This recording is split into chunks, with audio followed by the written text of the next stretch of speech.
Assalamualaikum warahmatullahi wabarakatuh. Baiklah, kami dari kelompok 6 Psikologi Positif. Pada pertemuan kali ini kami akan menjelaskan materi tentang konsep wisdom. Nah, materi pertama yang akan disampaikan oleh saya sendiri yaitu apa itu wisdom? Nah, wisdom adalah sama juga dengan kebijaksanaan.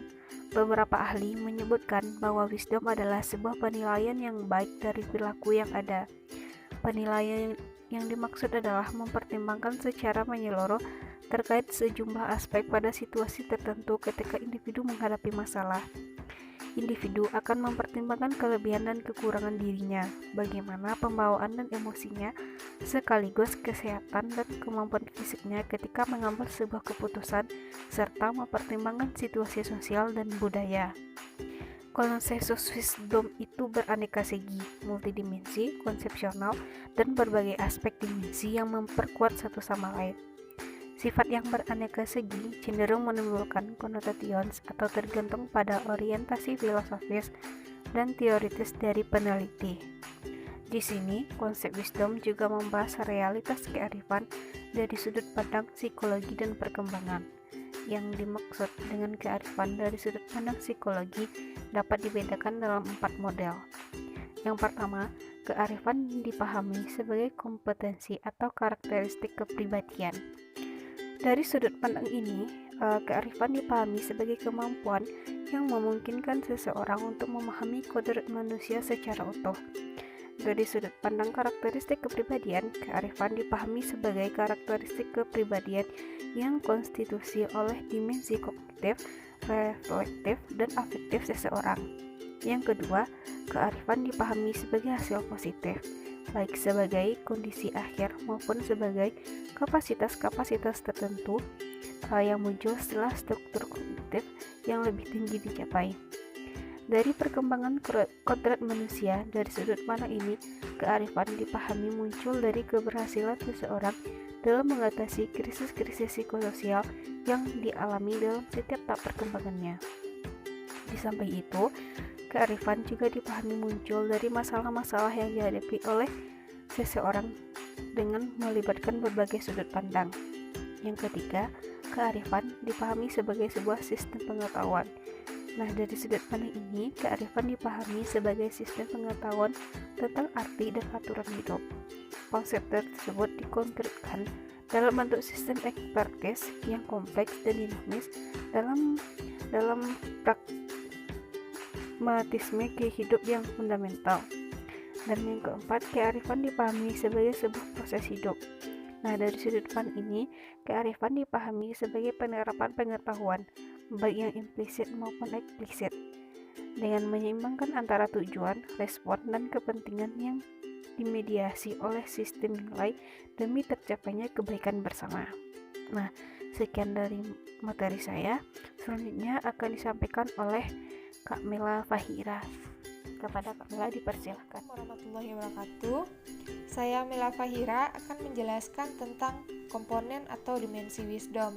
Nah, berdasarkan temuan Aldert pada tahun 2003, terdapat 3 dimensi wisdom. Nah, yang pertama itu kognitif, kedua reflektif, yang ketiga afektif. Nah, baiklah, saya akan menjelaskan yang pertama, yaitu kognitif.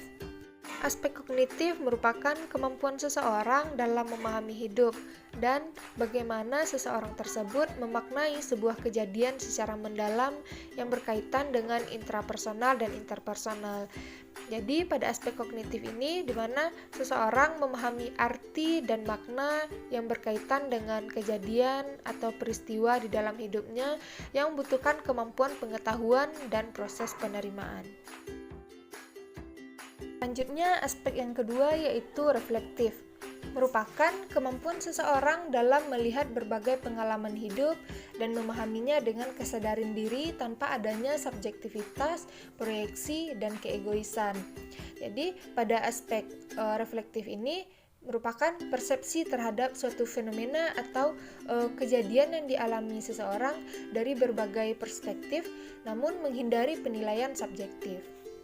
ketiga ada aspek afektif, yaitu kemampuan seseorang dalam mengambil sikap terhadap pengalaman hidup yang terdiri dari perasaan dan perilaku positif, seperti empati, rasa saling menyayangi, serta memotivasi dan menjaga perasaan orang lain. Sekian dari saya, dilanjutkan kepada materi. Baiklah, selanjutnya saya akan menjelaskan tentang faktor-faktor yang mempengaruhi wisdom. Nah, dari sini para ahli mendefinisikan wisdom atau kebijaksanaan sebagai sistem pengetahuan tentang pragmatik dasar kehidupan, yaitu pengetahuan dan penilaian tentang perilaku dan makna hidup. Wisdom adalah sebuah konstruksi yang memiliki banyak makna dan beragam. Faktor-faktor yang mempengaruhi wisdom atau kebijaksanaan yaitu 1. Umur.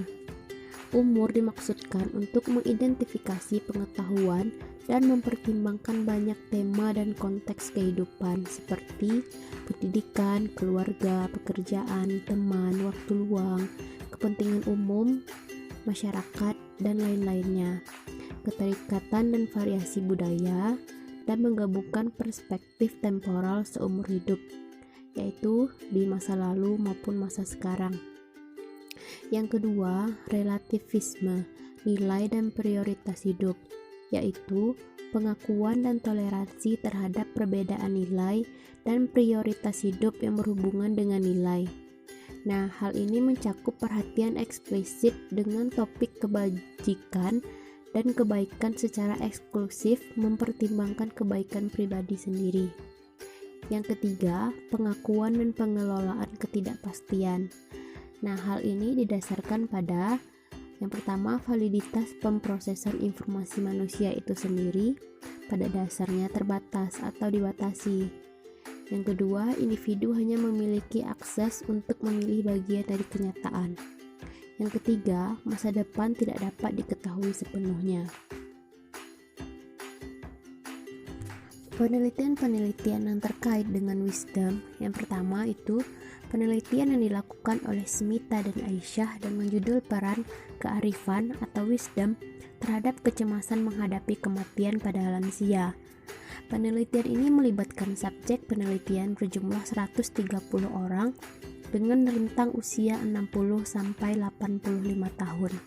Hasil penelitian tersebut menemukan bahwa mayoritas lansia memiliki kebijaksanaan yang cenderung tinggi, sehingga dapat diartikan bahwa lansia sudah cukup mampu memahami dan menerima perubahan yang terjadi dalam hidupnya, serta cukup mampu melihat segala peristiwa dari berbagai sudut pandang, sehingga dapat disimpulkan bahwa lansia yang memiliki kearifan atau kebijaksanaan atau wisdom yang tinggi dapat menurunkan kecemasan menghadapi kematian. Penelitian kedua selanjutnya itu penelitian yang dilakukan oleh Baihaqi dan Pratiwi yang berjudul hubungan etnosentrisme dan wisdom pada masyarakat komunitas Betawi dengan partisipan individu yang berasal dari suku Betawi atau tergabung dalam komunitas dengan orang tua yang berasal dari suku yang sama. Orang tuanya sama-sama bersuku Betawi dengan jumlah partisipan sebanyak 100 orang. Dari hasil penelitian tersebut membuktikan bahwa adanya hubungan negatif yang signifikan antara etnosentrisme dengan wisdom pada masyarakat Betawi.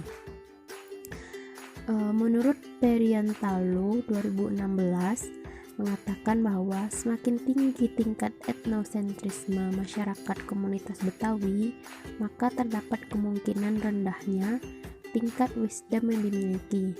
Hal ini juga diperkuat oleh paparan dari James M. Henslin dalam Baihaqi dan Pratiwi dan Tafjek 1970 yang mengatakan bahwa seseorang yang memiliki etnosentrisme yang tinggi cenderung menilai orang dari kelompok yang berbeda dengan pandangan standar atau kelompoknya tanpa memahami terlebih dahulu dari perspektif kelompok tersebut. Nah, hal ini menunjukkan tingkat kearifan yang rendah atau baiklah, mungkin hanya itu yang dapat kami sampaikan pada materi kali ini. Kami dari kelompok 6 Psikologi Positif, mohon maaf jika ada kesalahan. Saya akhiri. Assalamualaikum warahmatullahi wabarakatuh.